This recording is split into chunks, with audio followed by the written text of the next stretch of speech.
नमस्कार दोस्तों, आप कैसे हैं? आई होप आप अच्छे होंगे, बिंदास होंगे और अपनी तैयारी में जुटे होंगे। तो मैं मनीष पायल आपका अपने YouTube channel MP classes Jhunjhunu पर बहुत स्वागत करता हूं। आज की क्लास में हम दिल्ली पुलिस कांस्टेबल परीक्षा 2023 के लिए 20 महत्वपूर्ण प्रश्न हल करेंगे दोस्तों। आज की क्लास का 1 नंबर प्रश्न हो जाएगा दोस्तों, आर्थिक संवृद्धि संबंधित होती है, किससे संबंधित होती है दोस्तों? ऑप्शन नंबर ए गुणात्मक वृद्धि से, बी मात्रात्मक वृद्धि से, सी गुणात्मक एवं मात्रात्मक दोनों से, डी उपरोक्त में से कोई नहीं। इसका आंसर हो जाएगा दोस्तों ऑप्शन नंबर बी, मात्रात्मक वृद्धि से आर्थिक संवृद्धि संबंधित होती है दोस्तों। 2 नंबर प्रश्न हो जाएगा दोस्तों, आर्थिक विकास संबंधित होता है। आर्थिक विकास जो है वह किससे संबंधित होता है दोस्तों? मात्रात्मक वृद्धि से, बी गुणात्मक वृद्धि से, सी ए एवं बी दोनों से, डी उपरोक्त में से कोई नहीं। इसका आंसर हो जाएगा दोस्तों ऑप्शन नंबर सी, ए एवं बी, मात्रात्मक वृद्धि और गुणात्मक वृद्धि से आर्थिक विकास संबंधित होता है दोस्तों, ध्यान में रखना। 3 नंबर प्रश्न हो जाएगा दोस्तों, किसी भी देश की आर्थिक संवृद्धि का सबसे उपयुक्त मानक कौन सा होता है? कौन सा है इनमें से दोस्तों? ए साक्षरता, बी प्रति व्यक्ति आय, सी जीडीपी, डी क्रय शक्ति। इसका आंसर हो जाएगा दोस्तों ऑप्शन नंबर बी, प्रति व्यक्ति आय। 4 नंबर प्रश्न हो जाएगा दोस्तों, आर्थिक विकास के मापन में शामिल है, कौन शामिल है दोस्तों इनमें से? ए साक्षरता, बी स्वास्थ्य, सी पोषण स्तर, डी ये सभी। इसका आंसर हो जाएगा दोस्तों ऑप्शन नंबर डी, ये सभी। साक्षरता, स्वास्थ्य और पोषण स्तर आर्थिक विकास के मापन में शामिल होते हैं दोस्तों। इसका आंसर ये सभी हो जाएगा। 5 नंबर हो जाएगा दोस्तों, मानव विकास सूचकांक के 3 बुनियादी आयामों में नहीं शामिल होता है, कौन नहीं शामिल होता है दोस्तों? 3 तो शामिल होते हैं, एक शामिल नहीं होता है। इनमें से कौन सा होता है दोस्तों?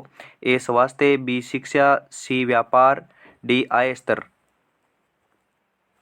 इसका आंसर हो जाएगा दोस्तों ऑप्शन नंबर सी, व्यापार जो है वह शामिल नहीं होता है। स्वास्थ्य, शिक्षा और आय स्तर शामिल होते हैं दोस्तों, ध्यान में रखना।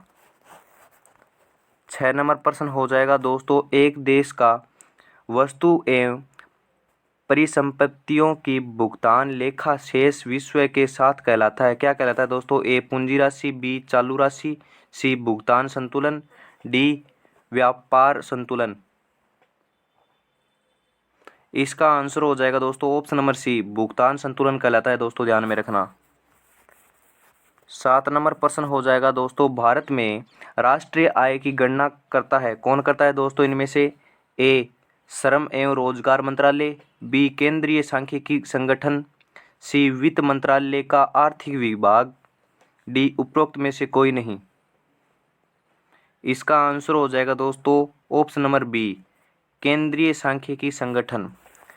दोस्तों अभी तक आपने चैनल को सब्सक्राइब नहीं किया तो चैनल को सब्सक्राइब कर लीजिए।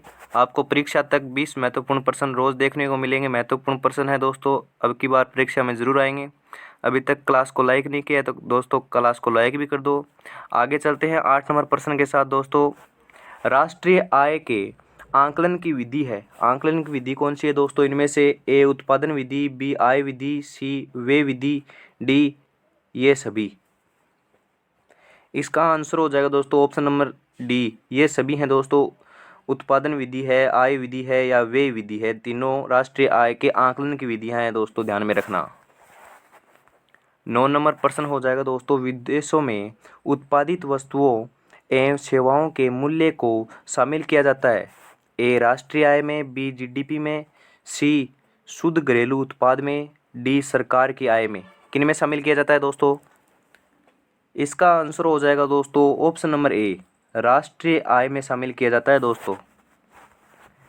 10 नंबर प्रश्न हो जाएगा दोस्तों, राष्ट्रीय आय लेखांकन का जन्मदाता किसे कहा जाता है दोस्तों? किसे कहा जाता है? ए कुजनेटस, बी दादा भाई नौरोजी, सी डॉक्टर राव, डी महात्मा गांधी। इसका आंसर हो जाएगा दोस्तों ऑप्शन नंबर ए, कुजनेटस को कहा जाता है दोस्तों राष्ट्रीय आय लेखांकन का जन्मदाता। 11 नंबर प्रश्न हो जाएगा दोस्तों, हिंदू संवर्धित दर का संबंध किस संवर्धित दर से है? ए सकल राष्ट्रीय उत्पाद, बी जनसंख्या, सी खाद्यान्न, डी प्रति व्यक्ति आय। इसका आंसर हो जाएगा दोस्तों ऑप्शन नंबर ए, सकल राष्ट्रीय उत्पाद से दोस्तों ध्यान में रखना। 12 नंबर प्रश्न हो जाएगा दोस्तों, किसी राष्ट्र की आर्थिक सामाजिक लक्षणों की प्राप्ति या लक्ष्यों की प्राप्ति के लिए संसाधनों का अनुकूलतम उपयोग कहलाता है। क्या कहलाता है अनुकूलतम उपयोग? ए आर्थिक समृद्धि, बी आर्थिक विकास, सी आर्थिक नियोजन, डी एकल घरेलू उत्पाद। इसका आंसर हो जाएगा दोस्तों ऑप्शन नंबर सी, आर्थिक नियोजन कहलाता है दोस्तों, ध्यान में रखना। महत्वपूर्ण प्रश्न है ये। 13 नंबर प्रश्न हो जाएगा दोस्तों आज की क्लास का, भारत में आर्थिक नियोजन संबंधी अवधारणा सर्वप्रथम किसने प्रस्तुत की थी दोस्तों? A M Visvesvaraya, B Motilal Nehru, C Dadabhai Naoroji, D Rajendra Prasad. इसका आंसर हो जाएगा दोस्तों option number A, M Visvesvaraya. Visvesvaraya है दोस्तों ये। 14 नंबर प्रश्न हो जाएगा दोस्तों, सर्वोदय योजना किसने प्रस्तुत किया था? किसने प्रस्तुत किया था दोस्तों? Option number A, Jayaprakash Narayan, B Shriman Narayan, C Vinoba Bhave, D M N Roy. इसका आंसर हो जाएगा दोस्तों option number A, Jayaprakash Narayan ने सर्वोदय योजना प्रस्तुत की थी दोस्तों। 15 नंबर प्रश्न हो जाएगा दोस्तों, गांधीवादी अर्थव्यवस्था किस पर आधारित है? ए प्रतिस्पर्धा पर, बी न्यास पर, सी राज्य नियंत्रण पर, डी उपरोक्त में से किसी पर भी नहीं। इसका आंसर हो जाएगा दोस्तों ऑप्शन नंबर बी, न्यास पर है दोस्तों आधारित। 16 नंबर प्रश्न हो जाएगा दोस्तों, योजना आयोग का गठन कब हुआ था? महत्वपूर्ण प्रश्न है दोस्तों, महत्वपूर्ण, बहुत महत्वपूर्ण, लगा लीजिए दोस्तों इसको। योजना आयोग का गठन कब हुआ था? ए 1 मार्च 1948, बी 15 मार्च 1950, सी 1 अप्रैल 1950, डी 1 नवंबर 1956। इसका आंसर हो जाएगा दोस्तों ऑप्शन नंबर बी, 15 मार्च 1950 को योजना आयोग का गठन हुआ था दोस्तों।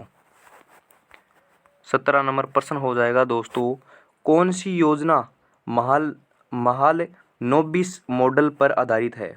ए प्रथम पंचवर्षीय योजना, बी द्वितीय पंचवर्षीय योजना, सी छठी पंचवर्षीय योजना, डी सातवीं पंचवर्षीय योजना। इसका आंसर हो जाएगा दोस्तों ऑप्शन नंबर बी, द्वितीय पंचवर्षीय योजना। दोस्तों अभी तक क्लास को लाइक नहीं किया तो क्लास को लाइक जरूर करें दोस्तों। अगला 18 नंबर प्रश्न हो जाएगा दोस्तों, भारत में पंचवर्षीय योजनाओं के दौरान योजना अवकाश की अवधि क्या है? ए 1966 से 1969, बी 1964 से 1967, सी 1960 से 1963, डी इनमें से कोई नहीं। इसका आंसर हो जाएगा दोस्तों ऑप्शन नंबर ए, 1966 से 1969। 19 नंबर प्रश्न हो जाएगा दोस्तों, गरीबी उन्मूलन का नारा किस पंचवर्षीय योजना में दिया गया था दोस्तों? ए द्वितीय पंचवर्षीय योजना, बी चतुर्थ पंचवर्षीय योजना, सी पंचम पंचवर्षीय योजना, डी छठी पंचवर्षीय योजना। इसका आंसर हो जाएगा दोस्तों ऑप्शन नंबर सी, पंचम पंचवर्षीय योजना के अंदर गरीबी उन्मूलन का नारा दिया गया था दोस्तों। आज की क्लास का अंतिम प्रश्न 20 नंबर प्रश्न हो जाएगा दोस्तों, योजना आयोग की अंतिम पंचवर्षीय योजना है, जो योजना आयोग थी उसकी अंतिम पंचवर्षीय योजना कौन सी है दोस्तों? ए 9वीं योजना, बी 11वीं योजना, सी 12वीं योजना, डी 13वीं योजना। इसका आंसर हो जाएगा दोस्तों ऑप्शन नंबर सी, 12वीं योजना योजना आयोग की अंतिम पंचवर्षीय योजना है दोस्तों। आज की क्लास हम यहीं पर समाप्त करते हैं दोस्तों। अभी तक आपने चैनल को सब्सक्राइब नहीं किया तो चैनल को सब्सक्राइब कर लीजिए। आपको परीक्षा तक 20 महत्वपूर्ण प्रश्न रोज देखने को मिलेंगे। तो आज की क्लास में हम इतना ही रखते हैं, कल फिर मिलेंगे दोस्तों 20 महत्वपूर्ण प्रश्नों के साथ। जय हिंद, जय भारत।